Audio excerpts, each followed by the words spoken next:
Sí, es lo que te decía, pero sí, muchas gracias, Diego. Que te veo muy bien, estimado. Oh, hola, amiguito, no te vi ahí. Acompáñame a descubrir esta mítica aventura. Hoy hablaremos sobre las lejanas tierras de Japón. Hablaremos de su cultura, de su agricultura y sobre todo de su arte y sus formas de vivienda. Acompáñenme en esta aventura.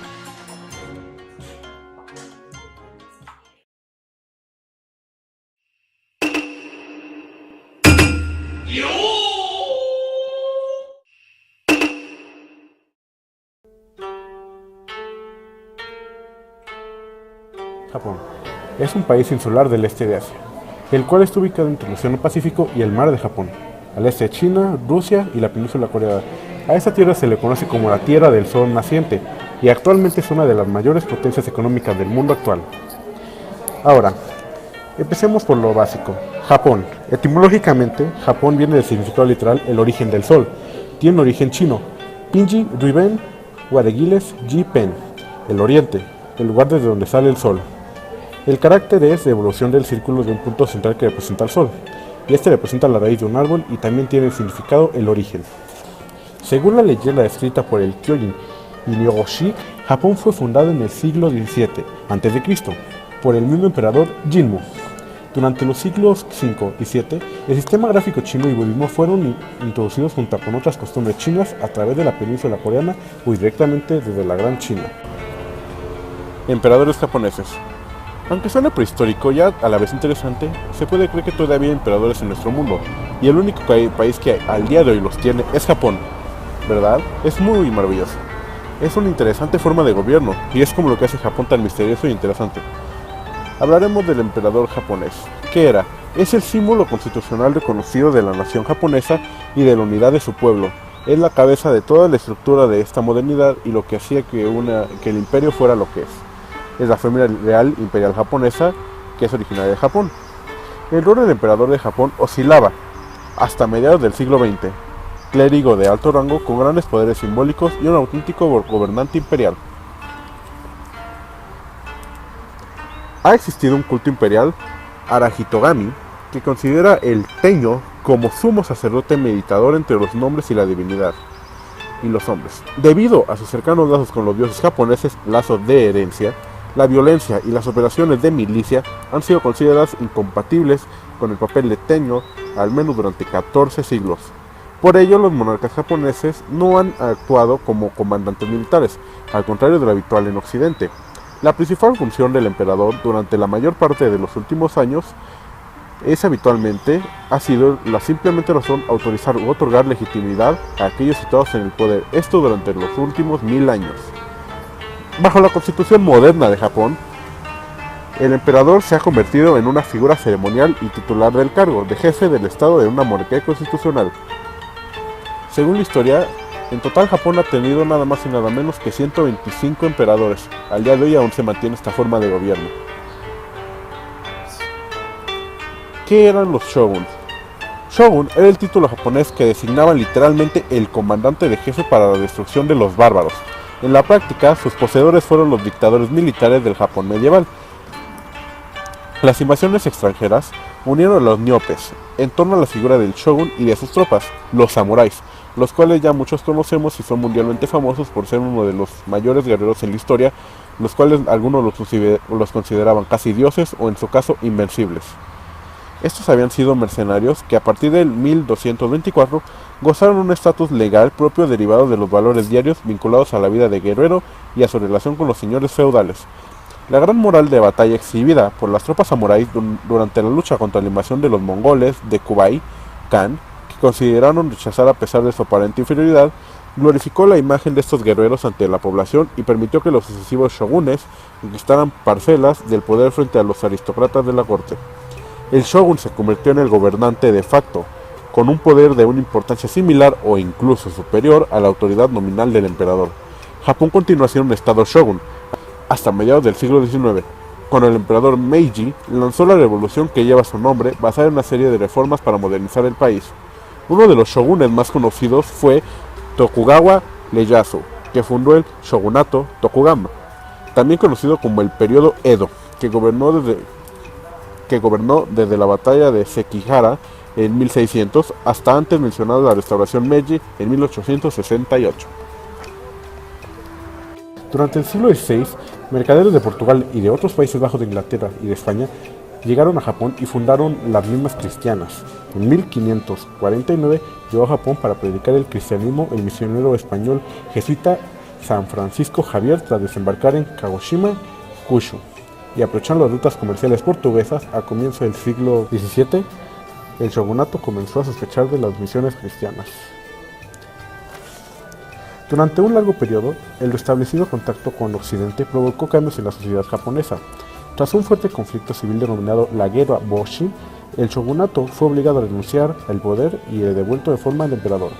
La restauración Meiji de 1868 inició varias reformas. El sistema feudal, el cual fue abolido y numerosas instituciones occidentales fueron reformas adoptadas, incluyendo un sistema legal y gobiernos occidentales, junto con otras reformas de lo económico, social, militar, que transformaron a Japón en una potencia mundial del medio mundo alto como resultado de esto. Después de la Primera Guerra Mundial, en 1918, Japón ocupaba una sólida posición en el lejano oriente. Contaba con la armada más poderosa en la zona, en el cual al día de hoy sigue siendo una de las más grandes del mundo. Ejercía gran influencia sobre China y se había beneficiado económicamente de la guerra.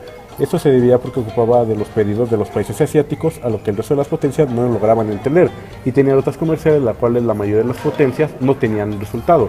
Por ejemplo, sus territorios con Asia, los cuales hicieron la importación de armas y la importación de varios recursos para la guerra, algo fundamental para la victoria de los americanos.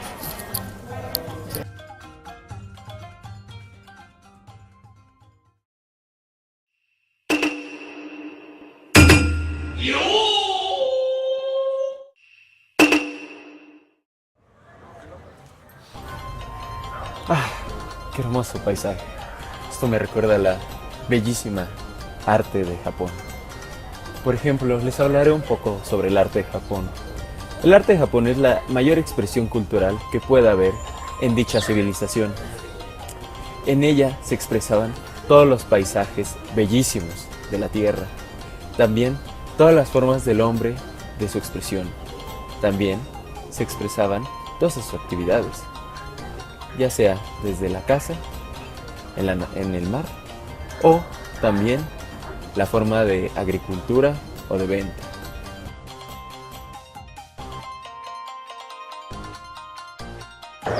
Esta vez les hablaré sobre un movimiento en el arte de la pintura de Japón. Su nombre es el ukiyo-e, o significa pintura del mundo flotante.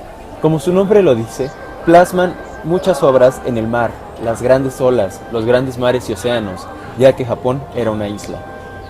Este movimiento fue hecho desde el siglo XVII hasta el siglo XX. Su mayor exponente es la Gran Ola de Kanagawa, que fue hecha entre 1830 y 1833. Es un grabado hecho por Katsui Hokawasu, que está actualmente en el Museo Metropolitano de Arte de Nueva York. Todas sus obras son grabados, hechos bajo madera y luego bajo pintura.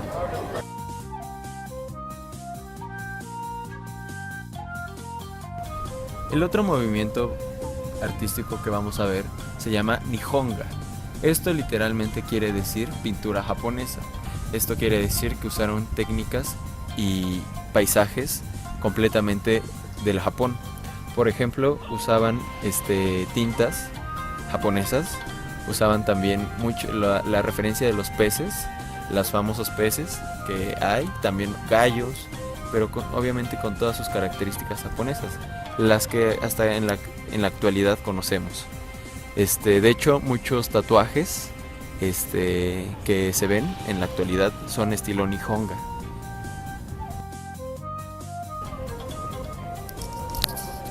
Grandes exponentes del Nihonga son Yokoyama Taikan, Uemura Shoen, Sheiho Takuechi, Kawai Yodoku, Ito Shinshu y Sensho Maeda.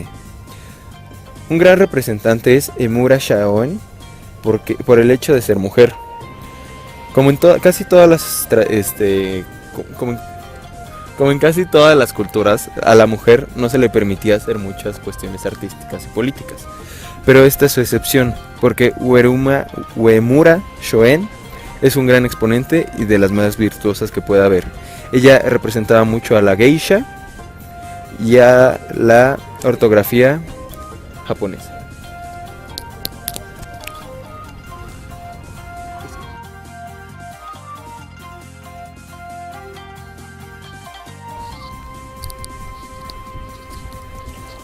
Otro movimiento es el Shin-hanga. Shin-hanga fue un movimiento artístico al principio del siglo XX, durante los periodos Taisho y Showa, estos emperadores, que revitalizó el arte tradicional con características más caricaturescas. Distintas, ya no usaban tanta tinta china, pero sí reflejaban los mismos paisajes y las mismas tradiciones japonesas. Se puede ver mucho esta técnica en películas como las de estudio Ghibli, como Mi vecino Totoro y El viaje de Chihiro.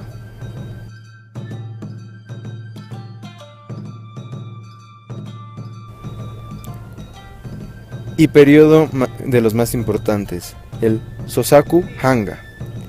En estas obras utilizaban muchas técnicas obscuras. Se implementaba mucho el sombreado y también los paisajes oscuros y lúgubres. Grandes exponentes son Koshiro Onchi, Unichi Hiratsuka, Kiyoshi Saito y Shiko Munkata.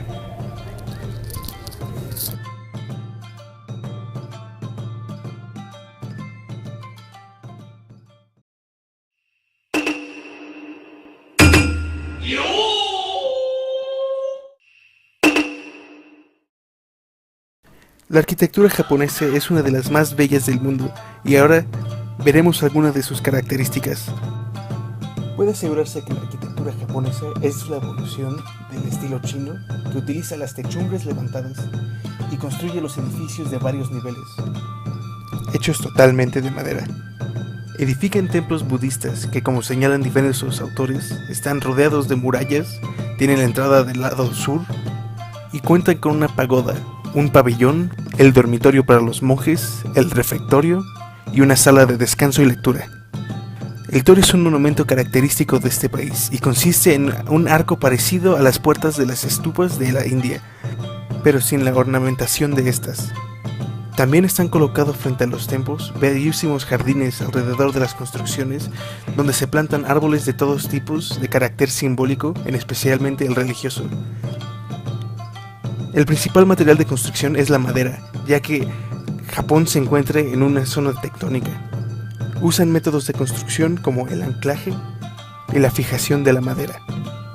Los muros son elementos divisorios que separan áreas útiles y se hacen de diversos materiales ligeros, por ejemplo el papel encerado. También se dividen los espacios arquitectónicos con esterillas y biombos. Por esta característica, las ventanas se pueden hacer de cualquier tamaño que se desee, de acuerdo con los claros estructurales del diseño. La estructura está hecha de tal manera que sirve de adorno a la construcción. Los tejados son elementos estéticos muy importantes a la arquitectura japonesa, pero no son muy variados en su diseño. Van desde los tejados colosales y suntuosos de los templos budistas y los templos de shintoísmo, cubiertos de pedacitos de madera llamados hinoki, con un aspecto solemne y sencillo, hasta los tejados refinados y magníficos de los viejos castillos y las hermosas cubiertas de las casas rurales. En el diseño de estos tejados se utiliza la línea curva de origen asiático, pero al igual de todas las decoraciones japonesas, su utilización se usa con un criterio más refinado. Se tiene una preferencia más cuidadosa a los colores naturales para darle un acabado a sus construcciones.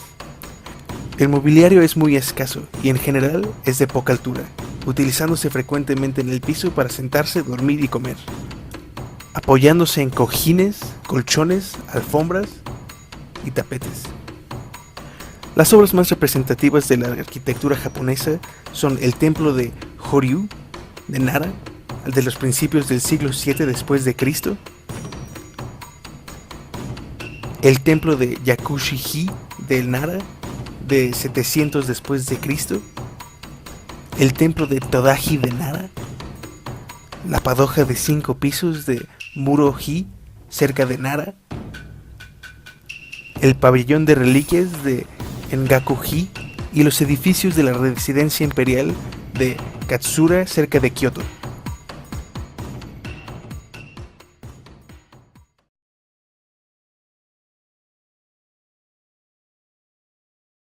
Bueno, como podemos ver, Japón es un país lleno de cultura, lleno de magias artísticas, de poesía, de pinturas, de arquitectura, de historia. Pero hay veces que me pregunto, ¿cómo estará Japón en la actualidad? Tal vez no muy lejos de la realidad, como fue en el pasado.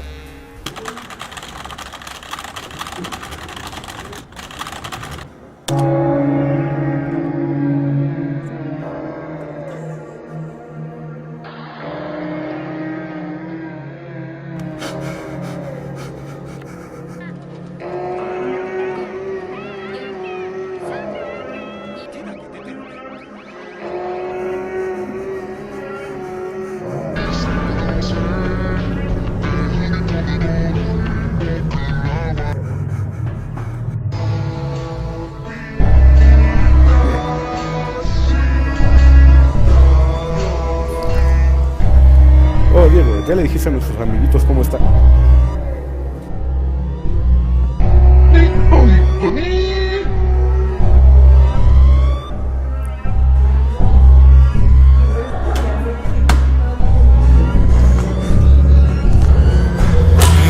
Maldita sea.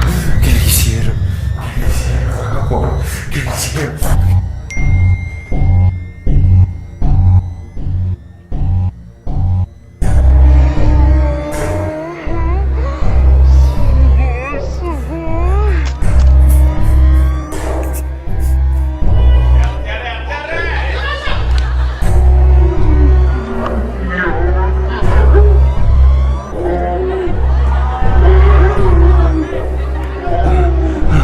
Ya no más anime.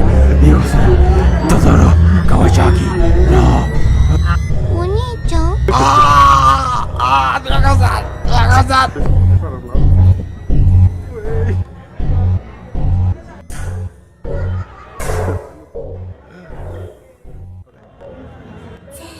でもそんなんじゃダメもうそんなんじゃほら心は進化するよもっともっと